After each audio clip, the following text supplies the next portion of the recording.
Hi there, I'm Wendy McCallum, Burnout and Balance Coach and Wellness Expert, and you're listening to Bite Size Balance, where everyday extraordinary women share their stories, expertise, and wisdom, all in the name of lifting each other up and creating a better life by design. Whether it's wellness, career, relationships, food, mindfulness, hormones, or parenting, we talk about all things women's balance. If your life looks great on paper, but it still feels like something's missing, you're in the right place. Welcome to Bite Size Balance. Hello, everybody. I am back today with another Ask the Coach episode, and these episodes are sessions where I answer questions from my listeners or from my clients. And if you have a question for me that you would like me to answer in an upcoming podcast, you can submit that to me at any time. You can send me an email directly at wendy@wendymccallum.com. That's WendyMcCallum.com. Or you can send me a direct message through any of my social media channels. The question that I'm answering today is really timely. We are now into the month of December. The holiday season has officially begun, and my listener, Sara, sent this question in. She says, how can I maintain my balance and actually enjoy the holidays this year? Now, there's some more context to this question. Sara explained to me that it's pretty much a pattern for her that every year she goes into December feeling really optimistic and excited about the holidays, but by the end of December, beginning of January, she is more burnt out than she was before the holidays started, and she's also feeling like she's just basically fallen out of a healthy groove with respect to all of her habits, including food and alcohol. This is a really common problem. This is something that I have been coaching on for years.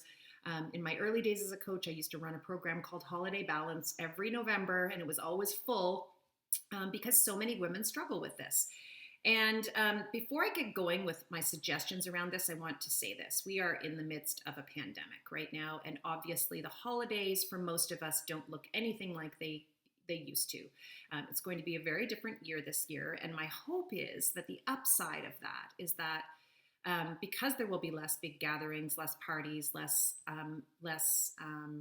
organized events that we need to attend in person, that will actually make it easier for all of us to truly embrace the spirit of the holidays and give ourselves some time to reflect on the year and actually relax and recharge before 2021. Which, by the way, I feel like is going to be a much better year than 2020. I'm just throwing that out there. I really believe in the power of positive thinking, and I think 2021 is going to be a fantastic year. And so my goal is to recharge over the course of December and get ready for an incredible year starting in January. So it's a really great question, Sara. Thanks for asking it. I know so many of the women who are listening to this podcast are going to identify with that concern that you have and are going to get a lot out of hopefully all these suggestions that I have around this. I always try to keep these Ask the Coach podcasts to a half an hour or less, and I'm going to do that again today. I have lots of little tips and strategies that I'm going to try to cover in the next 20 minutes or so. So the first thing I want to talk about is this. I think, Sara, the place to start is to ask yourself, what do you want the holidays to look like? So what are your goals around the holidays? What is it that really matters to you about the holiday season? And actually do an exercise in journaling around that, or just get a piece of paper out and just write down some notes around this. This can be really, really helpful. If you go into something like the holidays with absolutely no plan or expectation for what you want it to look like, there's a very, very slim chance it's going to look like what you want it to look like. We have to put some intentionality into things in order for things to turn out the way that we want. So I think the first step in this is to really, spend some time kind of digging deep and asking yourself, what do I want the holidays to look like this year? What's happened in past years that hasn't really worked out very well for me? What has led to past holiday seasons feeling completely overwhelming and leading to just increased stress for me? Make a list of, this is my best tip around this, is to make a list of what you need more of in order to get to that goal this year and what you need less of in order to get to that goal this year. This more of, less of tactic is one of my favorite coaching tools. I use it all the time. We need to get better at asking ourselves that question as women, just generally about our lives. What do I need more of? And what do I need less of? And then we need to start putting in place action steps in order to actually get us to that place. So around the holidays, ask yourself that. What's happened in past seasons that really did not serve me very well, that led to me feeling burnt out, stressed, overwhelmed, led to me eating more of the foods I don't like to eat very often, led to me drinking more alcohol than I want to drink, for example. And then what did I not get enough of in the last holiday seasons? And what are the things that if I had more of them, I might feel more restored and recharged by the end of the month of December. So that's the first step. Actually make a plan. Like, what is it you want these holidays to look like? And then the next piece is use that as a guide or a touchstone in terms of everything that you agree to going forward and all the decisions that you make around the holidays. So actually be mindful in your decisions. One of the most important skills, I think, in the holidays is learning how to say no. So what we tend to do is accept every invitation. Again, this year is going to look different. There won't be as many invitations. It will be a very different year for most of us. But what we tend to do in the holidays is say yes to everything. Our calendars fill up very, very quickly, and it feels like we have something we need to do every day. Some days we have 2 different events that we're trying to go to. We've got kids' Christmas concerts. We've got work parties. We've got relatives arriving. We've got kids coming home from university. We've got all of this stuff happening, and it starts to feel really overwhelming fast. So getting better at saying no is a really key skill. Now, I'm going to give you a suggestion for how to say no, and this actually is really applicable in any context of your life, so not just around the holidays. My best suggestion for getting better at saying no is developing a script around how to say no. And so let me explain to you what I mean by that. A script is literally a couple of sentences that you have decided upon in advance and practiced enough times that they roll off of your tongue. So you don't get stuck or caught on the spot when somebody asks you to do something and you don't know what to say. And so you just say yes, because that's the easiest thing to do in the moment and it feels polite. Instead, what you do is you develop a script, you practice it, and then you start using that. And there are a couple of things that need to be present in order for the script to work. First, it needs to feel truthful. So it can't be a made-up excuse. It needs to feel truthful. Second, it needs to feel polite. So here's a great script for the holidays, around Christmas and the holidays. It might be this. You know what? 2020 has been a year. We are all exhausted. My kids have been struggling with the school situation. I've been struggling with working from home and all the responsibilities. And honestly, we just decided as a family that we were going to really focus on spending more time together this year and not accept as many invitations and obligations outside of that. And so I'm going to have to say no. In my opinion, that doesn't sound rude. It sounds thoughtful. It sounds considered. It sounds like you care about your family and you're a loving parent. And in my case, that's also true. And I think it probably feels true for many of you listening to this. So some version of that might be your script. The point is that when you get put on the spot, if you have a script like that you can rely on that feels true and it also doesn't feel rude, it's really easy to say no. If you get put on the spot and you have no script, it's really easy to say yes. And then you find yourself in this situation where you have taken on far too much.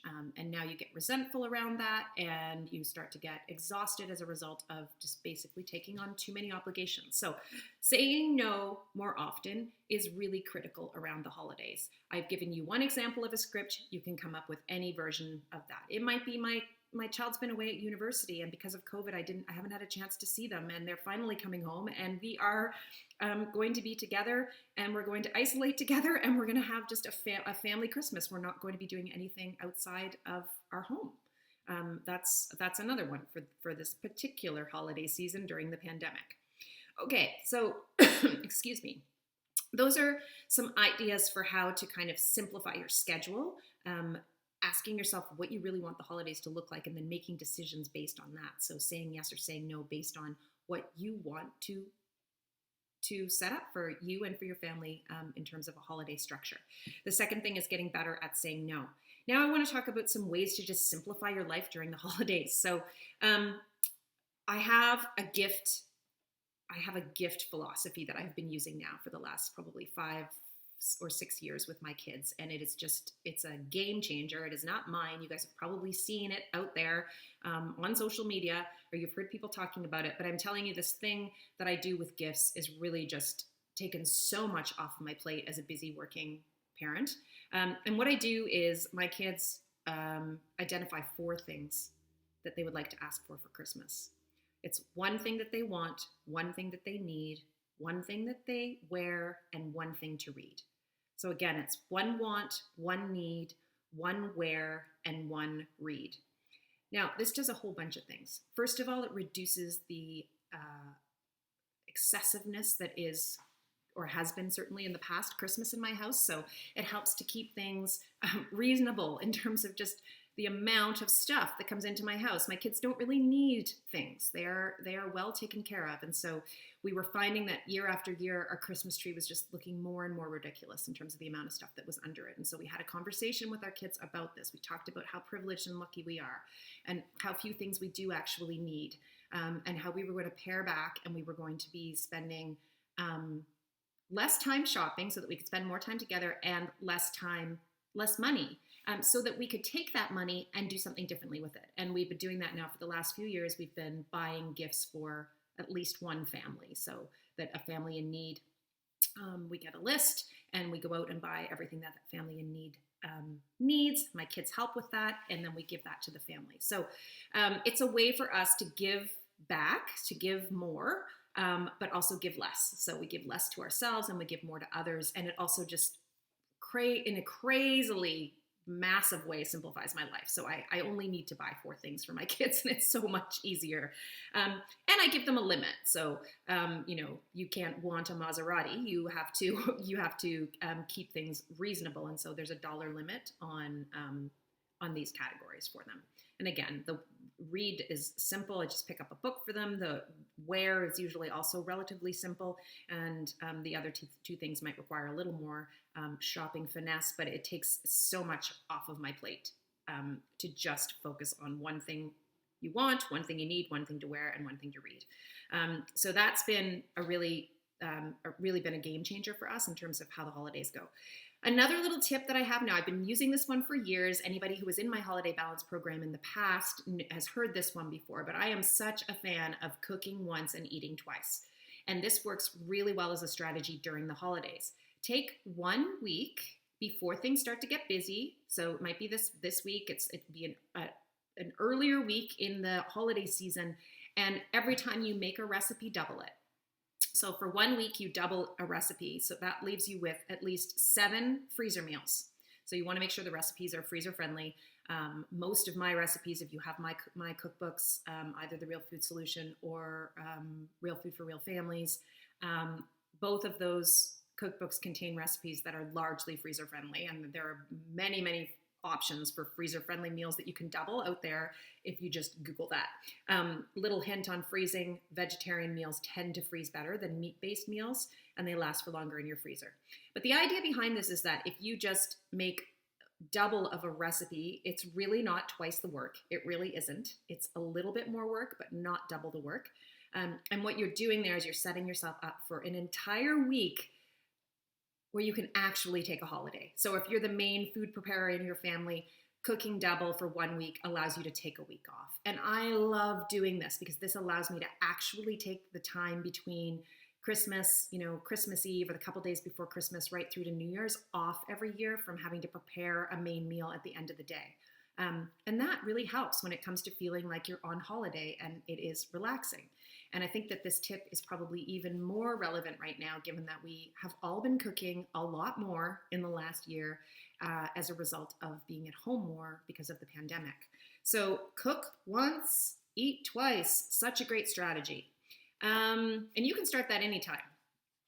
And you can do that anytime. This is something that I also do before we go on vacation. So in the summertime, I'll do this before vacation and I'll freeze stuff. Or if we go on a ski holiday, not this year because of COVID, but in the past, if we went on a ski trip, I would do the same thing. I would, a couple weeks before we were scheduled to go, I would cook double for the week and freeze it. And then we would actually take it with us to the condo or whatever the rental was that we had for the ski trip. And dinner would be ready every day when we finished skiing, which is great. Okay, now I want to get into the healthy habits around food and alcohol, and just generally the overindulging that often is the holidays, and talk about some tips around maintaining a healthy balance for you. Part of this goes back to what I said at the very beginning, which was you have to make a plan. You have to actually think and have some intention around it. What do you want the holidays to look like this year?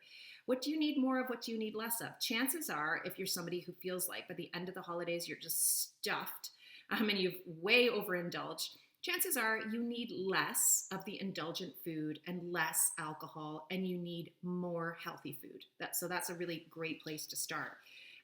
You really want to make a plan for the holidays around indulgence, though, as well. And this is one of my favorite sayings: it's a holiday, not a month. It is a holiday. For most of us, there are a couple of holiday days in December, depending on what you celebrate. You celebrate Christmas, you celebrate Hanukkah. There are a few days that are special days for us, no matter what our traditions are. And those days are the days where there's probably some truly celebratory eating and maybe even drinking going on. But for the majority of the days, for example, in the month of December, for me, they are not special days. They're just days in December. And so recognizing that and setting some intention around that, like on all the regular, ordinary days, I'm going to eat and behave in the way that I always eat and behave, in the way that serves me best, which is to choose healthy food, eat fruits and vegetables, drink lots of water, exercise regularly, get a good sleep. I'm going to focus on doing those things in all of the days that are not really the holidays. It is not a month. It is a holiday. If you look at it from the perspective of a month, where all bets are off and you can indulge every single day and you can fall out of all of your healthy habits, you are setting yourself up for feeling completely burnt out and unhealthy at the end of the month. That's just the way it's going to go. So make a plan. Put some intentionality into this. And I know you're probably thinking, oh, there shouldn't be work involved in the holidays. There is work involved in being healthy and balanced.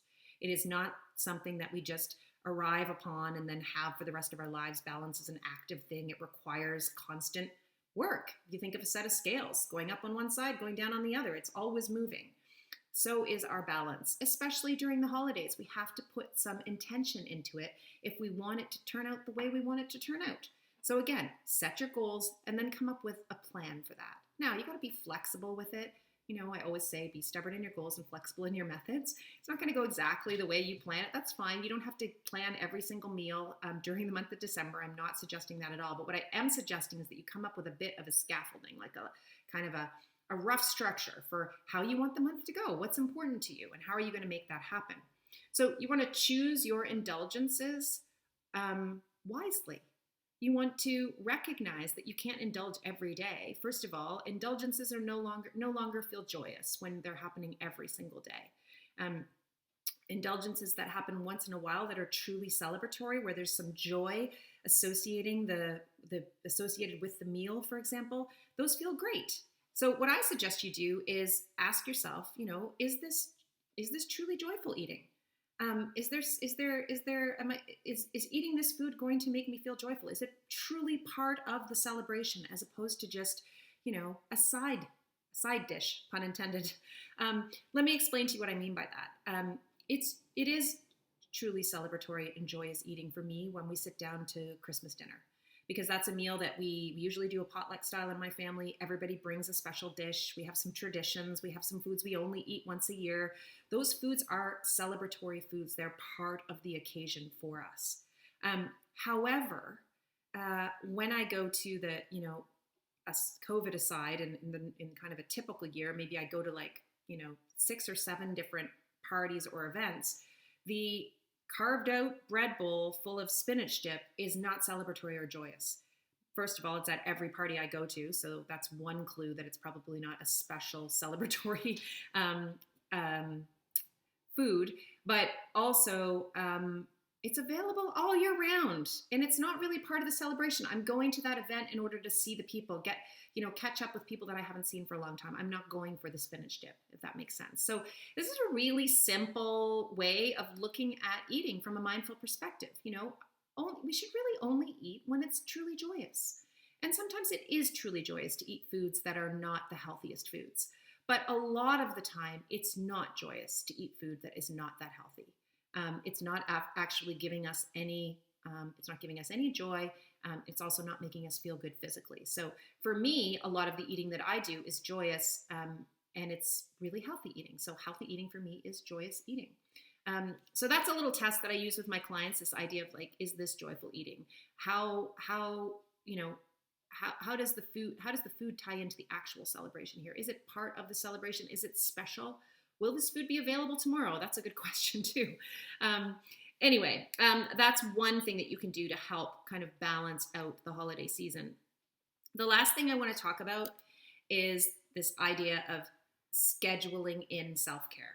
So this is really important. One of the reasons why we end up burnt out, worn out, resentful, and feeling really unhealthy at the end of December, which then sets us up for making a whole bunch of resolutions on January 1st, is that we don't take care of ourselves.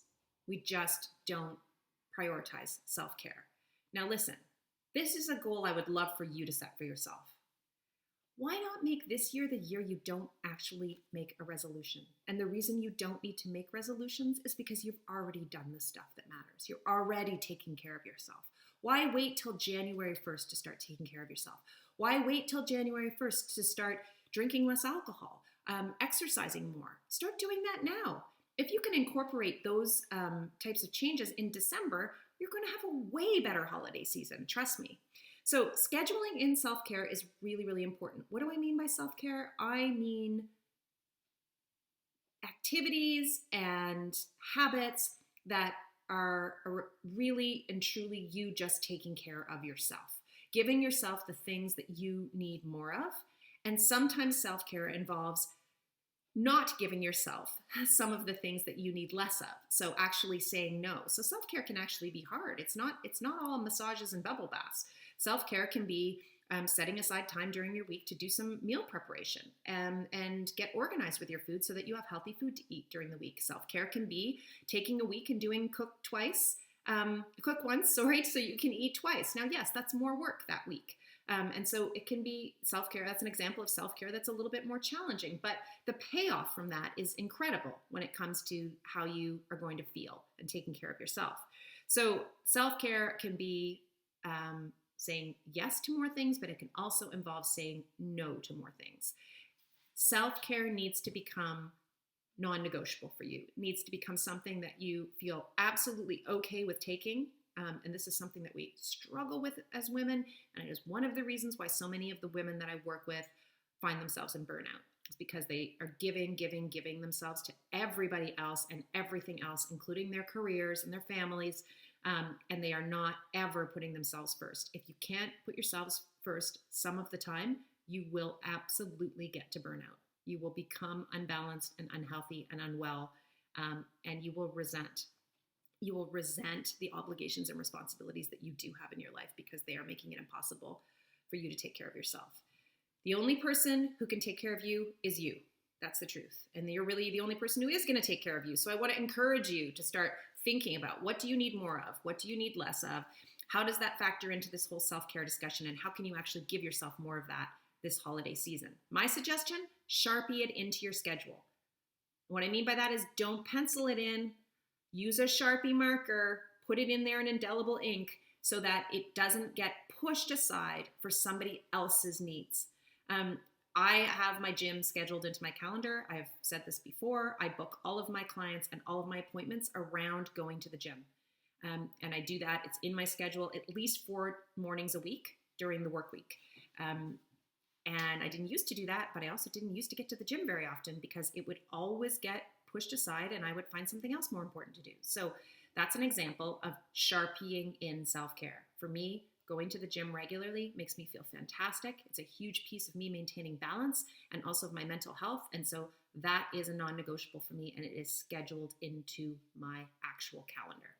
So hopefully some of those, a few of those tips resonated with you. Not all of it is going to resonate for everybody. That's fine. My goal is always just to leave you with enough stuff to think about, and a couple of takeaways that you can use to improve the quality of your life. And in this podcast, we're talking about the quality of your holiday season.